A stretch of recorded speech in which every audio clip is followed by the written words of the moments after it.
प्रश्न को आपको क्या करना है कि एक तो बच्चे होते हैं जो पिछले वाले प्रश्न में पढ़ते आ रहे हैं, जो टीचर आपको बता रहे हैं, कहीं से भी आप पढ़ रहे हो, चाहे वो पटना का टीचर हो या दिल्ली का टीचर हो, कहीं का भी टीचर हो, आप उससे पढ़ रहे हैं या तो आप उससे कोर्स खरीद के पढ़ रहे हैं या कहीं यूट्यूब पर देख रहे हैं, कहीं से भी हो, आप पुराने प्रश्नों पर ज्यादा ध्यान दे रहे हैं। ठीक है, कॉन्सेप्ट वही रहते हैं, लेकिन मैं आपको कहना चाहता हूं, जो आपको मैं बताना चाह रहा हूं, ये सिर्फ पुराने प्रश्न से रिजल्ट नहीं होंगे। आपको क्या करना, नए प्रश्न के लिए आपको तैयार करना। ये नए प्रश्न आपको कहां से मिलेंगे? जो प्रश्न जो भी आपको नए मिलेंगे, अगर प्रीवियस का कोई एग्जाम उठा लीजिए, जैसे 2018 का भी उठा सकते हैं, 20 का भी उठा सकते हैं, 22 का भी 2000 उठा सकते हैं, एनटीपीसी का, रेलवे का, एएलपी का, किसी का भी, जेई वगैरह का भी उठा सकते हैं, रेलवे का। बहुत ही अच्छे सवाल उसमें रहते हैं। बात अलग क्यों हो जाते हैं? कॉन्सेप्ट भी वही रहते हैं सारे। अलग उसमें क्या मिलता है, उनकी लैंग्वेज, उनकी सोच, उनकी जो डिपेंड है सोचने का, वो टीचर नहीं सोच सकते। कॉन्सेप्ट वही रहेगा। कोई भी आप टीचर से पढ़ लीजिए, दिल्ली से पढ़ लीजिए, पटना से पढ़ लीजिए, जो प्रश्न का लेवल सोचने के तरीके जो होंगे, डिजिट सोचने के तरीके जो होंगे, कॉन्सेप्ट वही रहेगा।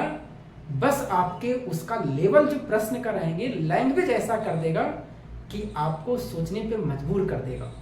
मैं इस बुक को आपको एक वीडियो में और बताया हूं कि मैथ के, रेलवे के सारे, चाहे वो किसी का भी बात करिए, एएलपी का, टेक्नीशियन का, ग्रुप डी का, जेई का, आरपीएफ का, प्लेटफॉर्म ने बुक निकाला। मैं उसका प्रचार नहीं कर रहा हूं, वो अपने आप में ब्रांड है।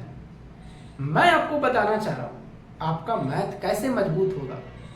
आने वाले कोई भी एग्जाम हो, आप उसमें निश्चित है कि अच्छे स्कोर पाएंगे।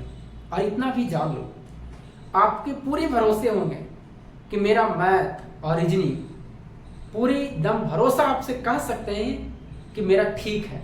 लेकिन आप प्रीवियस ईयर के बना के देखें, आपको एक सेट में अगर जाइएगा ना, चाहे ग्रुप डी का जाइए, एनटीपीसी का जाइए, आपसे 4-5 प्रश्न नहीं बनेगा।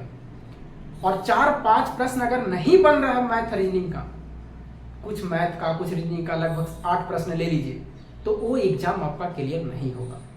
क्योंकि किसी भी एग्जाम को क्लियर करना है, चाहे वो रेलवे का हो, बिहार का कोई भी एग्जाम हो, 98 से 99% आपको मैथ और रीजनिंग सही होनी चाहिए। इस शिफ्ट में अगर देखा जाए आपको, जैसे मैं ग्रुप डी का भी आपको इस शिफ्ट बता रहा हूं, एक शिफ्ट का एक प्रश्न आपको दिखाई दे रहा। ये प्रश्न है समानांतर चतुर्भुज से। क्या आप बना के देखिए, क्या ऐसा टीचर सोच सकता है? नहीं सोच सकता, ऐसा लैंग्वेज नहीं डाल सकता। हो प्रश्न समानांतर चतुर्भुज का पढ़े हैं, आपको नोट्स में भी होंगे, टीचर भी बताए होंगे, क्या इस लेवल का बताए होंगे? ऐसा नहीं बताते। इसीलिए मैं आपको कहता हूं, एक प्रश्न ये हुआ समलंब चतुर्भुज से, सॉरी समानांतर नहीं, समलंब चतुर्भुज से। और देखिए अगला प्रश्न, देखिए इसी शिफ्ट में आपको माध्यिका से है। अब इस माध्यिका वाले आपको सीधा माइंड जाएगा कि तो 10th क्लास में है। क्या कंपटीशन में कोई टीचर ऐसा पढ़ाते हैं? बहुत ही कम पढ़ाते हैं। जो बच्चे एक्टिव रहते हैं वही पढ़ते हैं। आज मेरे को अगर ऐसे ऐसे प्रश्न अगर 10th का भी दे दिया जाए, तो मैं उसको पूरा डिटेल से शुरू कर दूँ, लैंग्वेज के साथ में शुरू कर दूंगा। लेकिन आपको तो उतना भी नहीं करना, आपको तो कंपटीशन से लड़ना है, जल्दीबाजी इसी चीज को करना। कॉन्सेप्ट वही रहेगा, सोचने के तरीके बदल जाएंगे। 5 लाइन को 1 लाइन में आपको करना है, उसको फॉर्मूले वही रहते हैं। क्या ये प्रश्न नहीं पूछे जा रहे हैं 10th क्लास का? बिल्कुल पूछे जा रहे हैं। ये प्रश्न देख लीजिए एक शिफ्ट में। उसके बाद में देखिए ऐसे वाले जो प्रश्न भी होते हैं, इस तरह से जो प्रश्न होते हैं, इसमें जो आप देखिएगा, जो टीचर बताएंगे वो आसान रहेंगे, लेकिन आप इसमें देखिएगा ना, वो डिफिकल्ट रहते हैं। उसका लैंग्वेज अलग ढंग का, पूछने के तरीके अलग रहते हैं। ऐसे प्रश्नों से आपको लड़ना पड़ेगा। और देखिए आपको 2 नंबर और 3 नंबर प्रश्न जो दिखाई दे रहा है, ये तो और बिल्कुल ही अजब ढंग का प्रश्न। बना के देखिए, है तो 1 लाइन का प्रश्न ही है। 2-3 नंबर जो प्रश्न है 1 लाइन का है। क्या आपसे बनेंगे? ईमानदारी से करिएगा, नहीं बनेंगे। और इसी के कारण है रिजल्ट नहीं होंगे। अगर होगा भी तो फिर मेरिट तक नहीं पहुंचेगा, क्योंकि वही बच्चे पहुंचते हैं जिनके किसी का माँ बाप नहीं है, किसी का ज्यादा, किसी का कम। लेकिन मैथ और रीजनिंग ऐसा है अगर आप हमेशा ध्यान देते आ रहे हैं तो निश्चित है कि आप 98% किसी भी एग्जाम में आप सही कर सकते हैं। और जिस दिन इतना कर लिए मतलब समझिए वो एग्जाम आपका होगा और उसमें नौकरी भी होगा, इतना जान लीजिए। ये 2-3 देखिए, 2 नंबर 3 नंबर कैसा प्रश्न पूछा। तो ये सब आपको सारे चीज माइंड में रखना पड़ेगा, चाहे वो 10th का थ्योरी हो, 9th क्लास का थ्योरी हो, थ्योरी वहीं से रहते हैं। देखिए ना, थ्योरी वाले भी प्रश्न पूछे गए। अगर थ्योरी आपके पास में नहीं रहेंगे मैथ का, अब कहिएगा कि सर हम 10th क्लास वाले मैथ पे ध्यान ही नहीं देंगे, जो उसका फॉर्मूले हैं, जो उसका कॉन्सेप्ट है ध्यान ही नहीं दीजिएगा, माध माध्यिका बहुलक ध्यान ही नहीं दीजिएगा, द्विघात समीकरण से भर भर के प्रश्न पूछे हुए उस पर ध्यान ही नहीं दीजिएगा। और कंपटीशन में यही सब बच्चे कम ध्यान देते हैं, सिर्फ percentage, profit and loss, mixture, ratio, बस यही पर करते रहते हैं। सिंपल एसआई, सीआई, एसआई, यही सब करते रहते हैं।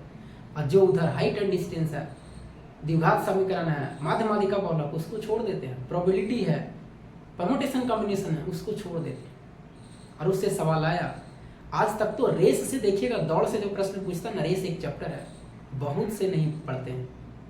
अब टीचर बताते हैं लेकिन उसको इग्नोर कर देते हैं, साल साल भर 2-2 साल, और एग्जाम में पूछ देता है। तो ऐसा नहीं होंगे। आपको अगर करना है इस सब प्रीवियस ईयर से आपको ही आगे बढ़ सकते हैं बस, और कोई दूसरा उपाय नहीं है। कितनों टीचर से पढ़ लीजिए, सारे कॉन्सेप्ट पढ़ लीजिए, एग्जाम में जाइएगा, उसका लैंग्वेज अलग रहेगा और आप वहाँ पर जानते भर में आपको नहीं बनेंगे, एक एक लाइन के प्रश्न रहेंगे। और वो चीज़ों आपको ठीक करना है।